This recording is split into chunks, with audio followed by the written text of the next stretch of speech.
When I launched the brand, I didn't know what I was doing, but I jumped in and you start figuring it out and then the answers kind of come. Today's guest is Kiana Cabell, the co-founder of Kopari Beauty. And I was using my coconut oil for beauty like I always have. It's so simple. It's just pure virgin coconut oil and it's nothing better.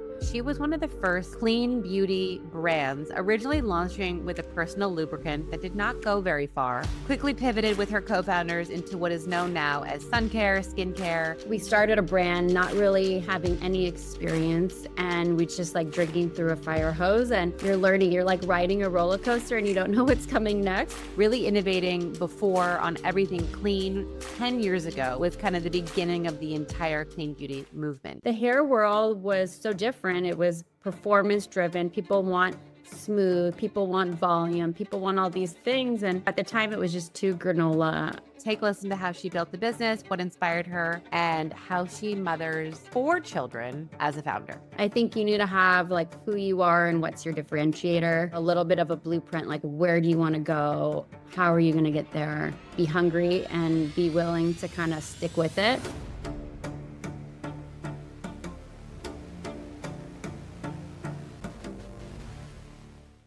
I'm Rebecca Minkoff, and this is Superwomen. Each week, inspiring women are interviewed to uncover the unexpected journeys, the challenges, and the unwavering spirit that makes them powerful. Get ready to be motivated by stories of resilience and discover the keys to unlocking your own potential. Kiana, welcome to the podcast. I'm so excited to have you. I know we met a long time ago, but excited to chat all things Kopari. Yeah, thank you so much for having me here today. So let's start at the beginning of your coconut oil journey. You grew up in Hawaii, and why did coconut oil stick out for you as that ingredient that then became the launch for everything Kopari? Yeah, of course. So I grew up in Hawaii, and Polynesian culture, Hawaiian culture, they've just been using it forever. You know, they have these long, amazing, beautiful hair. You know, they're in the ocean all day. Their skins are always like very nice and hydrated. And, you know, I just grew up slathering my body with it. Coconut water, we drank since I was a baby.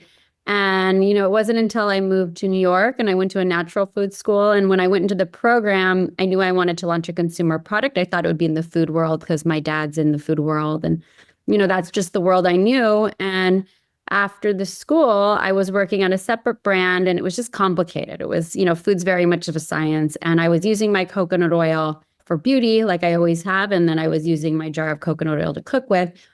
And I was using it as a hair mask, as an all-over body moisturizer, as a shave oil. I was using it as a personal lubricant. I was taking it into the kitchen and I was like, this is it. It's so simple. It's just pure virgin coconut oil and it's nothing better. So I kind of had an aha moment to launch a brand around coconut oil and its multitasking benefits. And it's funny because I actually initially was like, it's going to be a lube. So I had this aha idea and I decided to, you know, start with the packaging because I think that's what I do best, you know, brand look and feel. And I kind of hit a wall where I wasn't loving the direction this guy I found, I think I just found him online, was taking it. And a friend of mine launched a brand, Suja, that had this fun packaging and I loved it. And I kind of brought it to him as the very first person to kind of connect me with this packaging person. And he was like, that's interesting. And synergies aligned. And he went back to San Diego where he lived and his college buddy came to his house with a box of coconut products and was like, I want to launch a hair care line around coconut oil. And he's like, that's so weird. This girl was just talking about coconut oil. I was like, I don't even know what the fuck that is. But, you know, we all kind of teamed up and Kopari was born and it's evolved, you know, time and time again. But 10 years later, we're here and we're actually just celebrating our 10-year birthday. So, wow. Congratulations. 10 Thank years you. is 10 years is like 100 years. I know. And there's been a lot of evolution. So well, I'd love to talk about that. Clearly, everyone knows what Kopari is. And, you know, I would say in the skincare space, you know, you started with what you thought would be lube or a personal lubricant. Was it hard for you to let go of that idea? No, it felt natural. I mean, I think it was kind of always something we were all interested in as founders. It was just the right time, I think, to launch with, you know, the idea was always to have it as multi multi-purpose, right? So I think to launch as a lubricant, you're kind of like stuck in that sexual wellness, which is huge right now. But then it wasn't what it is today, right? I think everything's about timing too. My partner wanted to do hair care, and we started there, and we were working with the lab and the chemist. And, hair care and clean, it wasn't also what it is today, where there's a lot more technology. It was like my hair was like goopy. I couldn't brush it. All the products we were getting, I was like, there's no chance I'm going to use these, and the hair world was so different. It was performance driven. People want smooth, people want volume, people want all these things. And, at the time it was just too granola. So we also pivoted again, and we ended up launching, these multitasking products, which kind of felt true to what we wanted to do at the time as well. I think when you're a more seasoned entrepreneur, if you were starting a business again, you'd be like, well, I need to have someone that can do this and someone 100%. that can do this. But in the beginning, you're like, oh, you want to do this? You want to do this? Great. Let's get in the boat and row. So I'm curious.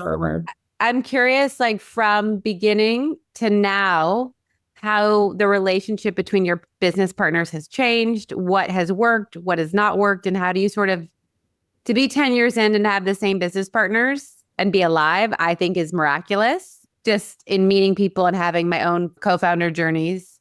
Yeah. So I'd love to hear what that's like.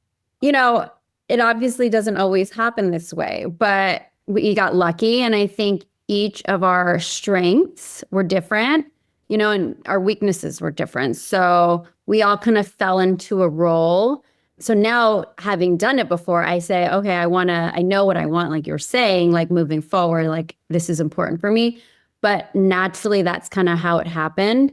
And, it's hard as a founder with, we had 3 partners. We have 4 partners because one's a husband and wife. So it's never like super easy and seamless. I would say ours was pretty seamless. But, we all evolved, and we've all learned from each other, and we've all grown as well.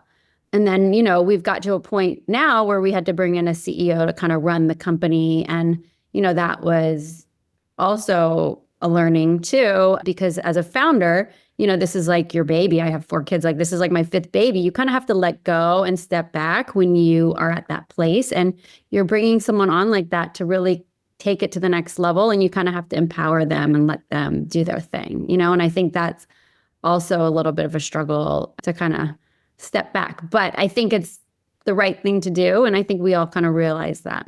Yeah. So how are your day-to-day roles different? Because I think people who are entrepreneurs can be scared to let go, and then someone else is in the driver's seat. So like where do each one of you kind of fit in today? So we all kind of sit more high level, and, we all, like my one business partner he was a little bit of a serial entrepreneur. He has many businesses. He was always relatively high level. My other business partner, Bryce, and his wife, Bryce, kind of ran the business as a CEO. So he had kind of stepped away and let Susan, who is our CEO today, take over. And then his wife, did a lot of the marketing and the retail. And she, also just kind of been more high level today and really just sits on the board. They both sit on the board. And I do a lot of like the branding, the look and feel, and a lot of the product development. So not as much as like the day-to-day business operations. We kind of left that to her, and she's doing an amazing job, and we're really happy with who we've hired. That's great. I've heard so many nightmare stories, so I'm glad that you have a good one. Yeah. No, I have too. And, honestly, like for us, we've been really lucky this journey, and it hasn't always been easy, that's for sure. But, I think we're all very happy with where we are, and, the brand's doing really well, and that's all you can really hope for. Yeah. What were some of the hardest parts of this journey, like for you personally? I don't have like a traditional background. Like I didn't go to Harvard Business School. I only did 1 year of college. I was just always a hustler. Like I've always, been pushed to really work hard. I was never really given anything, and I've always liked nice things. So I've always just been like a workhorse. And, I've really just kind of dove right in. And as an entrepreneur, it's like we started a brand not really having any experience, and we just like drinking through a fire hose, and you're learning, you're like riding a roller coaster, and you don't know what's coming next. And I think in essence, that's been, able to propel us because we weren't kind of pigeonholed. And when we launched the brand in 2015, it was a lot of legacy brands and a lot of people were saying, you can't do this or you can't do that. And we were like, well, that's kind of what makes us different. And we kind of rode with it. We would listen to some things and we would disregard other things and we would just be going, going, going. And we were really nimble.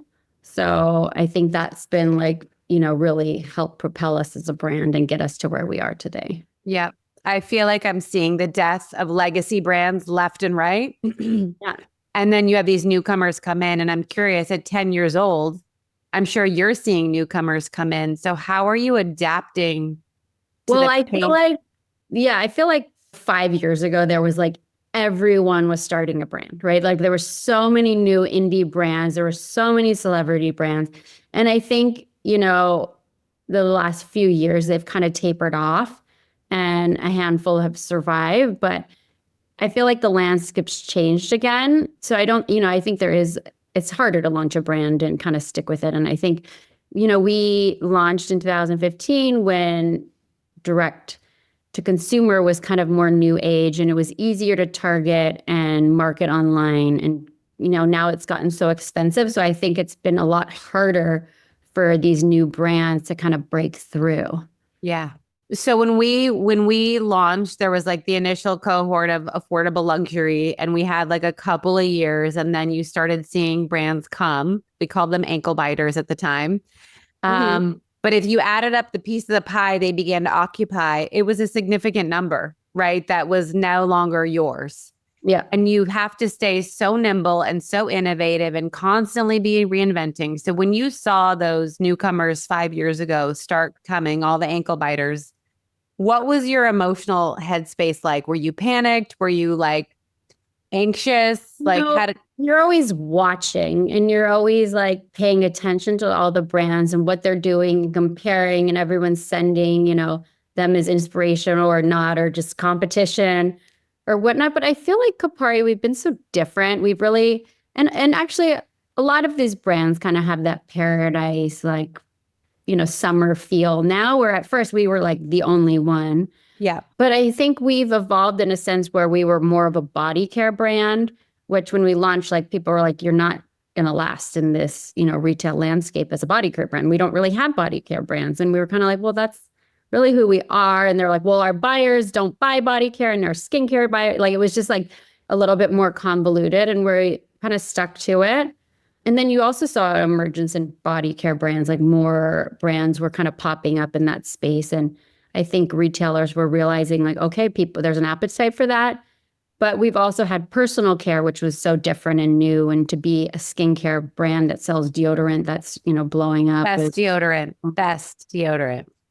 So I think that's, a new thing. And I guess, in different categories, we have competitors, but it's just different. Like, I feel like Kopari's always been a little bit different like that. And now sun care, like, of course, there's so many different sun care brands, and sun care was always just white goop in a bottle. And we've really reinvented that with our different sunscreens we have. And it's just beautiful and stunning, and people want that.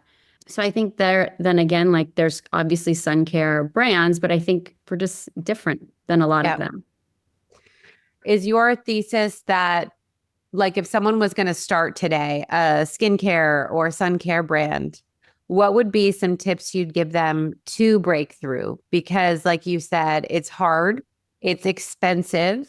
Being at Ulta is not a cheap activity, and you have to have mass market awareness to sell at retail. Like, what would be some of the things you tell someone besides run for the hills? Don't do it. Well, I think you need a little bit of a proof of concept before you invest into it. I think you need to have like who you are and what's your differentiator, and, a little bit of a blueprint, like where do you want to go? How are you going to get there? And be hungry and be willing to kind of stick with it. Let's say you want to be a skincare brand, like how are you going to launch? And then, I feel like that would dictate a lot. I think, with us, we launched in 2015 and we launched direct to consumer, which was like sort of new age at the time because all these legacy brands had no real online presence. And you would start to see, the Warby Parkers, the Bonobos brands like that kind of emerge. And we were one of the first few brands in the beauty space to kind of really drive that community and drive that consumer and gain all that attention. So it's like, how are the customers going to find you when you are looking to launch, and how are you going to get that out there? Right. I feel like we had all these fans of the brand prior to going into Sephora. So Sephora was really hungry for us because people were already going in there asking. So how are you going to get your brand out there so it's successful? And I think it's difficult this day and age. And I think that's why a lot of these indie brands are struggling, because it's so expensive, to get all that awareness online. Like, it used to be a lot cheaper when we first started. Yeah. So I think it's as easy as it used to be. I'm telling people to reinvent Tupperware parties left and right. Anyone who I'm mentoring, I'm like, get your ass to a Tupperware party and sell your shit there. Yeah, because you need to have some sort of groundswell, right? You need, and honestly, like, you get so much feedback, so you're able to kind of pivot and adjust. And, I think being able to get a product out there and then adjust it before you're in the big stores, because there's not a lot of room for mistakes once you're out there and you have your brand. They're really quickly to find the next brand if it doesn't work. So I think just getting your name out there, getting feedback, starting to figure out how you're going to get that community and followers, I think is big.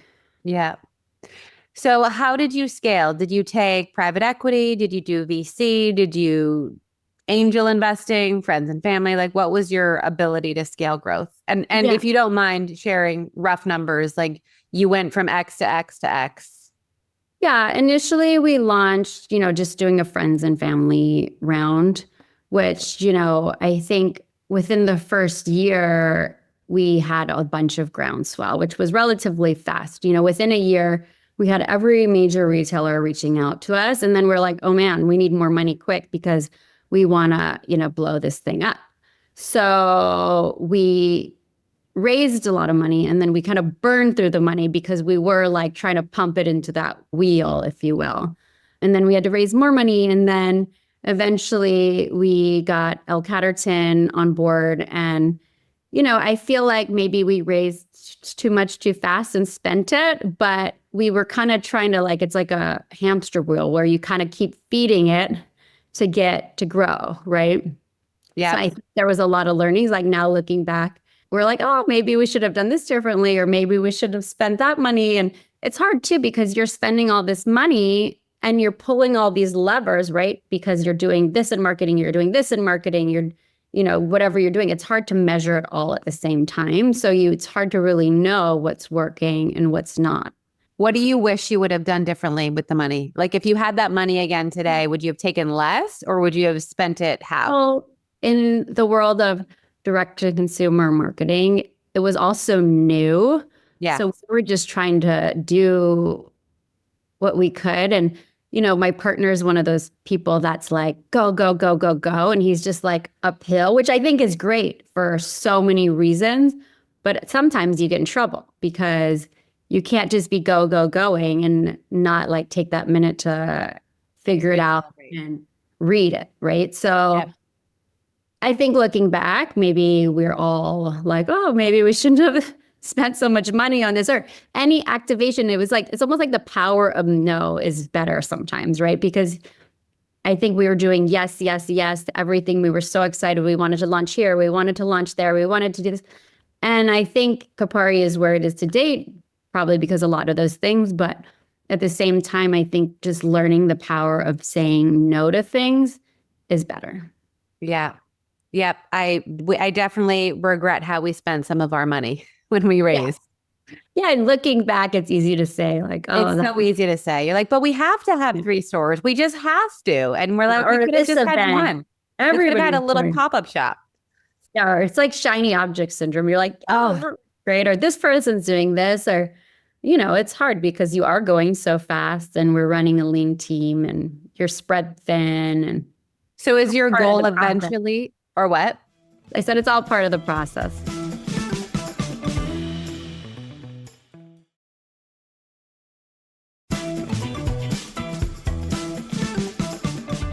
So now with El Catterton, is your goal at some point an exit? And is it just about timing, or you are like, we're going to hold on to this longer than a normal VC would? I don't really know. I think we're kind of just taking it day by day. I think, I don't know if any of us want to do this forever. We all have different endeavors we want to pursue and different dreams and goals. But I think for now, we're happy where we're at and the brand's growing really nicely. So we'll kind of see what happens. Okay. Yeah. I feel like there's more there that you're not saying, but I won't push. Okay. Okay, you're a mom of 4. Take me through the ages and how you managed to go through probably the hardest parts of scaling with 4 kids. Yeah, I mean, that's definitely a challenge. I have 4. I have a baby that just turned 1. I have a 3-year-old. I have a 5-year-old. Oh my God. An 8-year-old. So I have all littles that I had 0 kids when we started the brand, and I've had 4 kids. So I mean, in all honesty, I've been like in and out and in and out and dealing with the kids and maternity leave and all that. So I feel like there's been a little bit of like, I don't know, juggling involved there. Yeah. Anything that you learned with extreme growth years and having 4 babies that someone listening would be like, that's good advice? Because I feel like I didn't have mine maybe that close apart. And I think we were through some of the like really Herculean stuff. I mean, it was still hard when I had my kids, but I feel like you had it during like the ultimate growth years. I mean, the first 2, I was like all hands on deck. Like I barely took time for myself. I was running back and forth into the office. I was like breastfeeding. I was bringing the baby. The baby was coming on trips. It was a lot of that. But, I did have my co-founder, Gigi, was involved. So she kind of picked up a lot of my role. And then we kind of just had to bring people on as well. So we brought in Susan, who's our CEO, and she's definitely, done a lot. As I've had my 4 kids, I don't do as much on a day-to-day basis. I think it's like it takes a village, and I definitely couldn't do it by myself. And, I think it's important to have, a home life. And I think the brand is in a good place now where you kind of let go a little bit. And it's hard because it's like having my 5th kid, but you have to kind of learn that everything will be okay, let go, and you're hiring the right people. And I think it's having the right people in place so you feel comfortable and, you know that they're doing a good job and they're really channeling your vision and kind of taking it to the next level. Yeah. I had this odd sensation for many years that like if I didn't work a certain amount of time or reply to emails on the weekends or evenings after the kids were asleep, that like the growth would be slowed or like we wouldn't hit our, milestones. And looking back, I don't think any of that mattered. I don't think a single email changed our trajectory. Oh my God, all that time I thought I had to be in that hustle. Like I just didn't. Yeah. I don't know if you feel that way, but like definitely like with my first 2, I was like that as well. I was like on it. I was super. And then I've kind of learned to step back and, it's empowering in a sense. And a lot of it's like an ego thing. It's like, everything's okay, especially if you trust the people that you brought in to run the business. And, in a sense, like you'd rather have Susan doing it than me, like she has that background to take the business to the next level. So I think there's a time and a place for everything. And I think the brand got to the point where, we really needed somebody like that as well. Totally. So where do you see yourself as far as like, I don't know if you have anything new launching or coming up that you want to tease or share, or a product you're currently really excited about that people, if they're like, have not heard of you and are living under a rock, that they need to buy? Yeah, I mean, I wish I had it here, but I love our Sun Glaze SPF. It's this beautiful swirling, like I feel like a lot of the spray sunscreens are in that aerosol. So you're not getting that aerosol, but it has this like really nice misting component. And it feels like you're wearing like next to nothing. So you're still getting like a high SPF. It looks amazing in the bottle one. It's very innovative as a formula, but it just feels so nice on, and it feels like you don't have SPF, because I feel like a lot of people associate SPF with like that sticky white, goop in a bottle. And then we also have a face sun glaze setting spray too that is amazing, and it's just taken off. So we're definitely innovating across category, skincare, body care, but our sunscreens as a whole have just like taken the brand to the next level. So as someone that is a little bit scared of all the news of what is in not your sunscreens, but in many brand sunscreens and the dangerous chemicals, parabens, whatever, convince me as the scaredy cat and test case why clean isn't harmful for sun care and like that we still need to have protection, all the things. Because I'll be like, if I can't find you or I forgot it, I'm like, I'd rather have nothing on my skin. And I think maybe that's fair. I think it's just depending on you as a person too, if you burn or you don't burn, your skin type. But I think, there's people that love mineral SPF, which is more of a blocker. And then there's those who like chemicals because chemical SPF. And then we have clean chemical. And that is more nice because it doesn't like sit on your skin. People associate with mineral with like very white cast and heavy and all of that. So with the clean chemical SPF, you have, room for innovation. You can have a clear SPF, you can have spray SPF, you can have all of these things. So I feel like a lot of people are either like mineral lovers or, maybe they don't know better or they're wanting something that's very sheer and, feels like nothing on their skin. But I think SPF is so important. My dad actually has skin cancer and he was a professional surfer in Hawaii. And I've just seen him like getting these like chunks like burnt off his face. And like, it actually looks like he's almost had a facelift because he's had so much new skin. I'm like, oh, this looks pretty good. But, it's obviously horrible for you because he has skin cancer all over his skin for not wearing sunscreen growing up. So I think, to be out in the sun for little bits of time and not wear sunscreen, that's fine. But, I think it also helps with different things like blue light and anti-pollution and things aside from just the UV rays. Okay. So I'm going to start wearing it more. Yeah. I mean, I think it's like science has proven at this point that like it's important to wear sunscreen. But, I definitely have friends that are like, I don't wear sunscreen, and they're, my one really good friend's Greek and he never gets sunburned and, it works for him, I guess, but I don't know down the line how it'll be.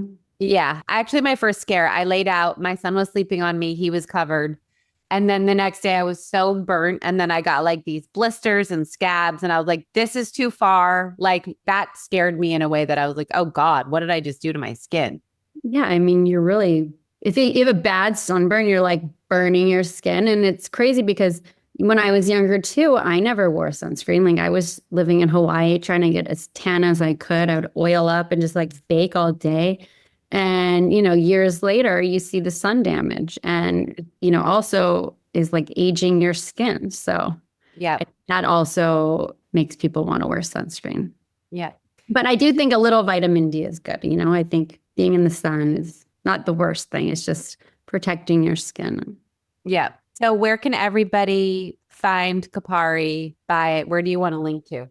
Yeah, Ulta is probably the best online store, koparibeauty.com, Amazon. Awesome.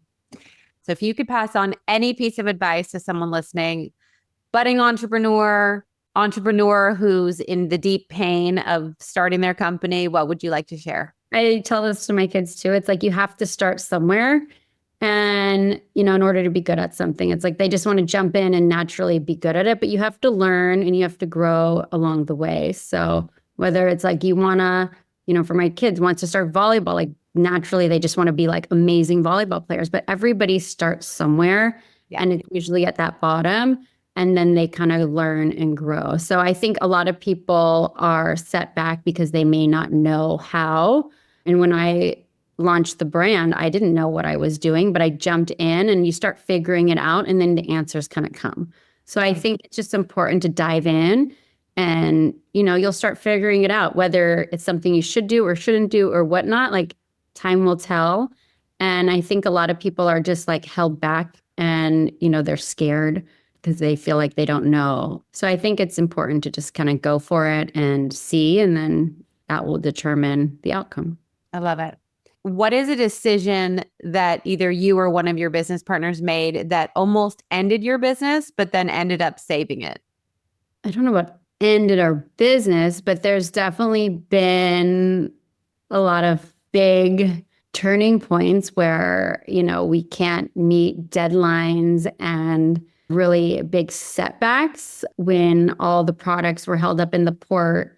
We were waiting and waiting and waiting, and we didn't have any answers. And then finally, we think we could potentially make the ship date, and the truck ends up tipping over and all the products are spilled. Like, everyone was okay, thank God.